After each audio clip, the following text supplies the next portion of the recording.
তারাও কিন্তু পরিচিত।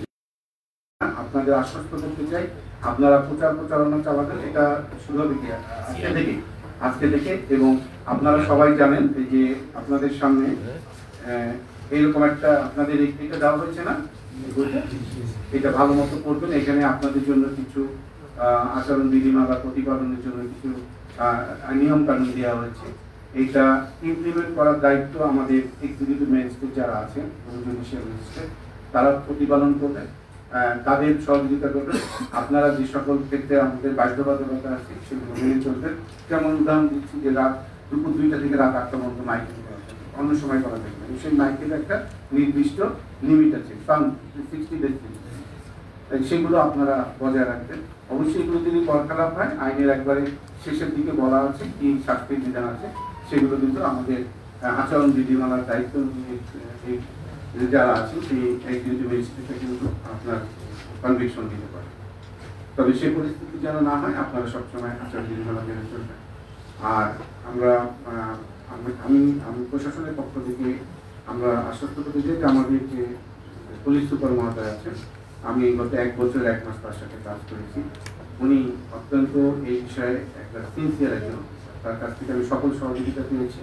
আমি নির্বাচনের কাজে আমাদের সিনিয়র জেলা নির্বাচন অফিসার এবং তার যে টোটাল টিম, তাদের সহযোগিতা পেয়েছি। আমাদের যারা কর্মকর্তা আছে তারাও সহযোগিতা তো করছেন। সবার একটা সহযোগিতা নিয়ে কিন্তু আমরা নির্বাচনটি খুব সুন্দর করছি। কোনো ধরনের যদি আপনাদের অভিযোগ থাকে, আপনারা রিটার্নিং অফিসার, সরকারি রিটার্নিং অফিসারকে জানাবেন। আইন শৃঙ্খলার জন্য আমাদের উপজেলা পর্যায়ে ইউনো সাহেব, ওসি সাহেব আছে, তাদের বলবেন। তারপরেও যদি মনে হয় যে জেলা পর্যায়ে আপনারা এটা পাচ্ছেন না, ডিভিডি হচ্ছে, সেক্ষেত্রে এসপি সাহেব এবং আমাকে সর্বশেষ আমার কাছে জানাবেন, আমরা দেখব। অবশ্যই আইন শৃঙ্খলার কোনো ব্যাখ্যা হয়ে যাবে না। তবে নির্বাচন সংশ্লিষ্ট বিষয়ে আমি আশা করছি প্রথমে আপনারা সহকারী রিটার্নিং অফিসারের দায়িত্বপ্রাপ্ত আছেন 3 জন উপজেলা নির্বাচন অফিসার, তাদের গোচরভুক্ত করবেন। তারপর তাকে তাদের জানালেই আমার যে রিটার্নিং অফিসার আছেন অতিরিক্ত জেলা নির্বাচন অফিসার, তিনিও জেনে যাবেন। তো আপনাদের এখনই প্রতিক্রিয়াতে আপনাদের আর বেশি সময় আমরা নেব না, আমাদেরও অন্য প্রোগ্রাম আছে। আপনারা বসে আছেন যে কারণে সেই প্রোগ্রাম যেন খুব দ্রুত শুরু হয়। আমি আমাদের এখানে উপস্থিত যারা প্রিন্ট এবং ইলেকট্রনিক মিডিয়ার যারা সম্মানিত কর্মী আছে তাদের কাছে অনুরোধ করব যে আপনারা আমাদের সহযোগিতা করবেন নির্বাচনের প্রচারণায়। তথ্য অধিদপ্তর যেরকম প্রচারণা করে, আপনারা সব জায়গায় এই নিউজগুলো তুলে ধরবেন, এই অনুষ্ঠানগুলো, এবং সব পজিটিভ নিউজ আপনাদের আশা করি। সবাইকে এই অনুষ্ঠানে উপস্থিত থাকার জন্য এবং ধৈর্য সহকারে আমাদের বক্তব্য শোনার জন্য আমি আপনাদের প্রতি কৃতজ্ঞতা জানাচ্ছি।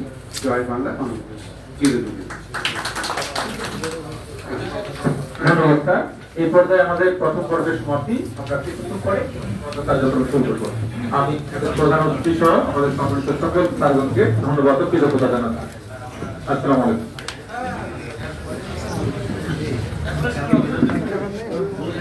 লাইভ ছিল।